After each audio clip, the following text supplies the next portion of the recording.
Hello दोस्तों, आपके अपने YouTube चैनल सहज मैथ्स स्टडी में आप सभी का स्वागत है। आज हम सीखेंगे घात वाली संख्याओं का मान ज्ञात करना कि अगर घात में संख्याएं दी गई हैं तो उनका हम मान कैसे निकालेंगे। हमने कुछ सवाल ले लिए हैं, एक एक करके देखते हैं। तो पहला सवाल यहाँ पे हमने ले लिया है कि 5 की घात अगर 3 दी गई है तो इसको कैसे हल किया जाएगा। तो पहले तो इसको हम लिखेंगे गुणनखंड के रूप में कि 5 जो दिया है इसकी घात है 3। इसका मतलब यह है कि 5 गुणे 5 को हम लिखेंगे 3 बार। 5 की घात 3 है तो 5 को हम 3 बार लिखेंगे और इनका मान ज्ञात करना है, इसलिए हमको क्या करना होगा, इनको आपस में गुणा कर लेंगे। तो 5 का 5 से गुणा होगा, 5 25 और 25 पंचे 125, हमको ये इसका आंसर मिल जाएगा। तो कभी भी ऐसी संख्याओं का हमको मान निकालना हो तो हमको ऐसे ही निकालना होता है। जैसे हम लिख लेते हैं 4 की घात दी गई हो 6। इसका मतलब ये है कि 4 को हम कितनी बार लिखेंगे, 4 को हम लिखेंगे 6 बार। 1 2 3 4 5 और 1 6, और इन सभी का आपस में गुणा कर लेंगे, ये इसका मान आ जाएगा। तो ऐसे कोई भी संख्या हो उनका मान निकालना हो तो सबसे पहले हम ये देखेंगे कि घात क्या है। जितनी घात दी गई होगी उसको उतनी बार लिखकर आपस में गुणा कर देना होता है, बस वही हमको आंसर मिल जाता है। तो देखते हैं अगला कि जब कभी ऐसा दिया गया हो कि घात पर भी घात लगी हो तब हम कैसे उसको लगाएंगे। जब कभी ऐसा सवाल हो घात पर भी घात लगी हो, तो घात पर भी घात लगी होती है तो उसका मतलब क्या होता है, उसको कैसे हल करेंगे। यहाँ 2 की घात 5 दिया गया है, उसके बाद इस पूरे की घात भी दी गई है 2। तो ऐसी स्थिति में जब सवाल होगा तो उसके लिए हमको करना होता है कि ये जो घात पर घात होती है इन घातों का आपस में गुणा हो जाता है। फार्मूला इससे पहले हमने पढ़ा है, और अगर वीडियो नहीं देखा है वो तो घात और घातांक वाली वीडियो ज़रूर देखना, जिससे ये आसानी से समझ में आएगा। हमने घात और घातांक के जो नियम हैं उनको अच्छे से समझाया है। तो इसका नियम क्या होता है, नियम ये होता है कि घात पर जब घात होती है तो उनका आपस में गुणा हो जाता है। कि जैसे a की घात m और इस पूरे की घात n है, तो यहाँ हमको आंसर में क्या मिलता है, a और m गुणे n, और बराबर हमको मिल जाएगा a की घात m n। ये इसका आंसर होता है, ये फार्मूला है। तो इस फार्मूले में जब हम इसको रखेंगे तो हमको क्या आंसर मिलेगा। यहाँ पर 2 की घात दी गई है 5, और जब 2 की घात 5 दी गई है तो घात पर भी घात लगी हुई है, तो इनका आपस में गुणा कर लेंगे, और जब आपस में इनका गुणा होगा तो यहाँ पर हमको मिल जाएगा 5 गुणे 2 की घात 5 गुणे 2, और यहाँ हमको बराबर मिल जाएगा 2 5 दूनी 10, 2 की घात हमको मिल जाएगा 10। और इसका मतलब क्या है, इसका जब हमको मान निकालना होगा तो इस 2 को हमको लिखना होगा, क्योंकि घात 10 दी गई है तो 2 को हम लिखेंगे 10 बार। तो 2 गुणे 2 गुणे 2 गुणे 2 गुणे 2, और इस प्रकार से हम इसको 10 बार लिखेंगे और आपस में गुणा कर लेंगे। 1 2 3 4 5 6 7 8 9, और यहाँ हम लिख लेंगे एक बार और, ये हो जाएगा 10। तो 10 बार लिखा है, अब इसका आपस में गुणा कर लेंगे। तो 2 दूनी 4 दूनी 8 दूनी 16 दूना 32 दूना 64, और 64 का गुणा हम कर लेंगे 2 दूनी 4 दूनी 8 दूनी 16। तो इधर मिला है हमको 64 और 16, इनका आपस में गुणा हो जाएगा। तो 16 चौको 64 के 4 हासिल आए 6, और 16 छक्का 96। तो 96 में जब हम 6 जोड़ेंगे तो हमको मिल जाएगा, 96 में 6 जोड़ेंगे तो 102 मिल जाएगा। तो 1024 ये इसका आंसर हो जाएगा। तो इस प्रकार से हम घात वाली संख्याओं का मान ज्ञात करते हैं। कि कभी भी घात पर भी घात लगी हो ऐसा सवाल हमको मिल जाए तो हमको ठीक इसी प्रकार से हल करना होगा। देखते हैं अगला सवाल। अगला सवाल हम ये देखते हैं कि अगर घात धनात्मक नहीं है, घात ऋणात्मक दी गई है, माइनस में घात दी गई है, तब हम क्या करेंगे। तो जैसे 6 की घात यहाँ माइनस की 2 दी गई है, तो इसको हल करने के लिए सबसे पहले घात को प्लस में करना होता है। और घात में प्लस, जब ये घात को प्लस में करेंगे तो प्लस में करने के लिए क्या किया जाता है, 1 के बटे में इस पूरे संख्या को लिख लेना होता है। ये हमको माइनस में घात मिलेगी, तो जब घात माइनस में होगी तो उसके लिए हमको क्या करना है, इस पूरी संख्या को बटे में लिखना होगा 1 के। तो 1 के बटे में हमको लिख देना है 6। 6 की घात ये माइनस थी, अब क्या हो गई, ये प्लस में बदल गई। अब इसको हल करेंगे तो 1 बटे हमको लिख लेना है 6 की घात 2 है, तो यहाँ लिखेंगे 6 गुणे 6। इसको 2 बार लिख लेंगे तो 1 बटे हमको मिल जाएगा 6 4 36, और ये 1 बटे 36 इसका आंसर हो जाएगा। जिसकी भी घात माइनस में मिले उसको हमको ठीक इसी प्रकार से पहले प्लस में कर लेना होगा, और जब घात प्लस में हो जाएगी तभी उसको हम ऐसे हल करेंगे और उसका मान निकाल लेंगे। जैसे किसी मान लेते हैं 4 या 5 दिया गया है और इसकी घात दी गई है -3। अब -3 इसकी घात दी गई है, तो जब -3 घात दी गई है तो इसको प्लस में करने के लिए 1 के बटे में हमको रखना होगा 5, और ये घात हो गई प्लस की 3। अब यहाँ पर 1 बटे 5 की घात 3 है, तो इसको हम लिखेंगे 3 बार, और जब 3 बार लिखेंगे तो यहाँ पर हमको मिल जाएगा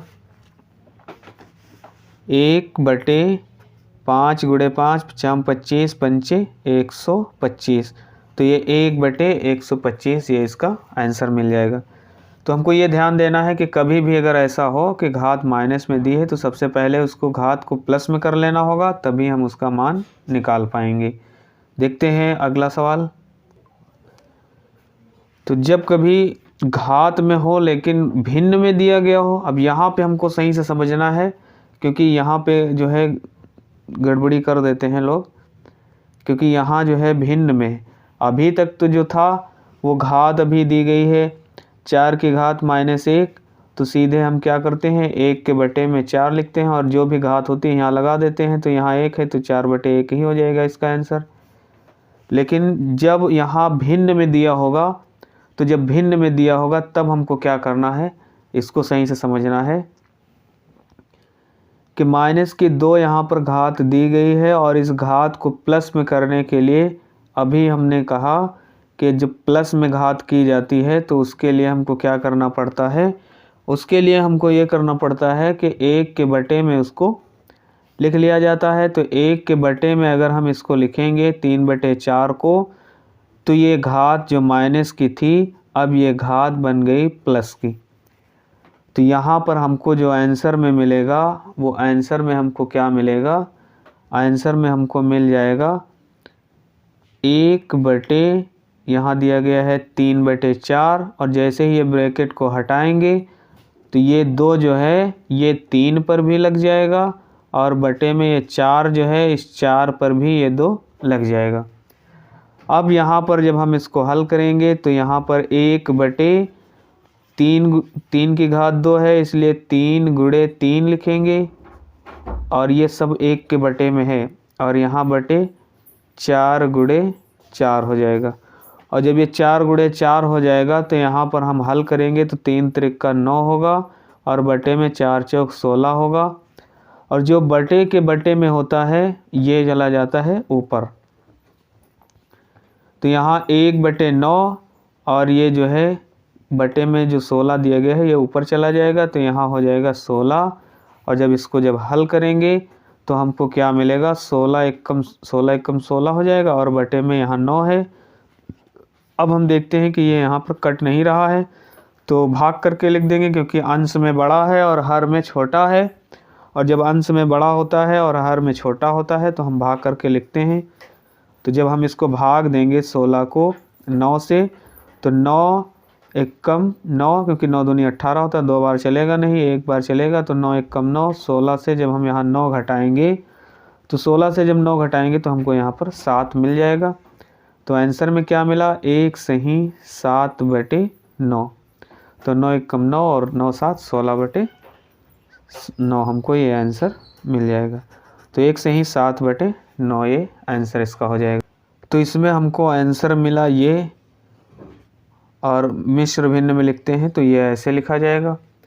लेकिन सबसे आसान तरीका ये है कि हम ये सब ना करना पड़े हमको और सीधे हमको आंसर मिल जाए। तो उसके लिए हमको क्या करना होता है कि जब कभी भिन्न में दिया गया हो और यहाँ घात दी गई हो माइनस में, और जब घात माइनस में होगी तो घात सीधे हम प्लस में कर लेते हैं, और प्लस में करने के बाद हमको क्या करना होता है, प्लस में होगी कैसे, ये 4 को हम ले जाएंगे ऊपर और इस 3 को ले आएंगे नीचे। तो जैसे ही हम 4 को ले जाएंगे ऊपर और इस 3 को लाएंगे नीचे, और ये घात बदल जाएगी प्लस में। अब यहाँ से हमको देखना है कि इतना ये सब किया गया है तब हमको ये आंसर मिला है 16/9, और यहाँ हमको सीधे आंसर मिल रहा है, माइनस में घात दी गई है 2। तो जैसे ही इस माइनस वाली घात को हम प्लस करते हैं तो इसके लिए हमको करना क्या होता है, इस 4 को ऊपर ले जाना है और 3 को नीचे ले आना है, इसको हमको पलट देना है। तो जैसे ही हम इसको पलट देंगे तो 4 ऊपर गया, 3 नीचे गया, और अब इसमें क्या होगा, घात 2 लगी है तो 4 पर भी घात 2 हो जाएगी, और जैसे ही ब्रैकेट हटेगा तो ये 3 पर भी घात 2 हो जाएगी। तो ये हल करेंगे तो 4 चौक 16 हो जाएगा, और ये हल करेंगे तो 3 त्रिका 9 होगा। यहाँ 9/16 देखो सीधे मिल गया, और यहाँ इतना सब ये किया गया उसके बाद हमको ये आंसर मिला है, और यहाँ हमको सीधे आंसर मिल गया 16/9। अब इसको जब मिश्र भिन्न में लिखेंगे तो 1 से ही 7/9 ये इसका आंसर हो जाएगा।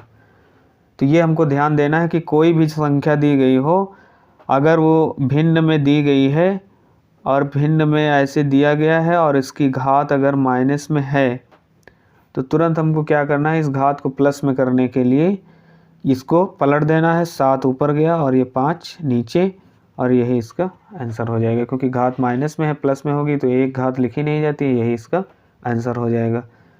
चलो देखते हैं अगला सवाल। इस सवाल में हमको क्या देखना है, यहाँ 3/4 दिया गया है और घात है माइनस में 1, तो घात माइनस में 1 है, इसलिए हमको क्या करना होगा, इसको पलट देना होगा। 4 को ऊपर 3 को नीचे लिखेंगे तो ये हो जाएगा 4/3, और घात माइनस में है, ये हो गई प्लस में, और यहाँ पर है प्लस, यहाँ 3/2 है। जैसे ही ये घात प्लस में करेंगे तो ये हो जाएगा 2 ऊपर और ये 3 हो जाएगा नीचे, और ये घात बन जाएगी प्लस की 2। अब जब इसको हल करेंगे तो यहाँ एक घात होती है तो उसका मतलब वही रहता है, और प्लस यहाँ जब घात 2 है ब्रैकेट को हटाएंगे तो घात इस पर भी 2 लगेगी, और ये 3 है तो इस पर भी घात 2 लग जाएगी। अब जब इसको हल करेंगे तो यहाँ 4/3 है, प्लस यहाँ 2 दूनी 4 हो जाएगा, और 3 त्रिका 9 यहाँ मिल जाएगा। अब यहाँ पर हमको क्या करना है, इसको हल करने के लिए हमको यहाँ ये करना होगा, इनके हर बराबर करना होगा। तो यहाँ 9 दिया गया है तो 9 यहाँ पर कब आएगा, जब हम यहाँ 3 से गुणा करेंगे तो यहाँ भी 9 आ जाएगा, और जब 3 से गुणा नीचे हुआ है तो 3 से गुणा ऊपर भी होगा, तभी तो बराबर होगा।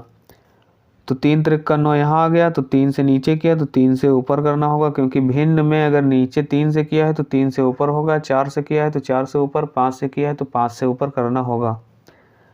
अब इनका हम आपस में गुणा कर लेंगे तो 4 तियाँ हमको मिल गया 12, और प्लस यहाँ पे दिया है 4/9, तो यहाँ हम लिख सकते हैं 4, और बटे में यहाँ दिया गया है 3 त्रिका 9, तो अगर यहाँ 9 लिखें और ये जो है 9 यहाँ है तो 9 कॉमन ले सकते हो, एक बार ही हम यहाँ पर 9 लिख लेंगे।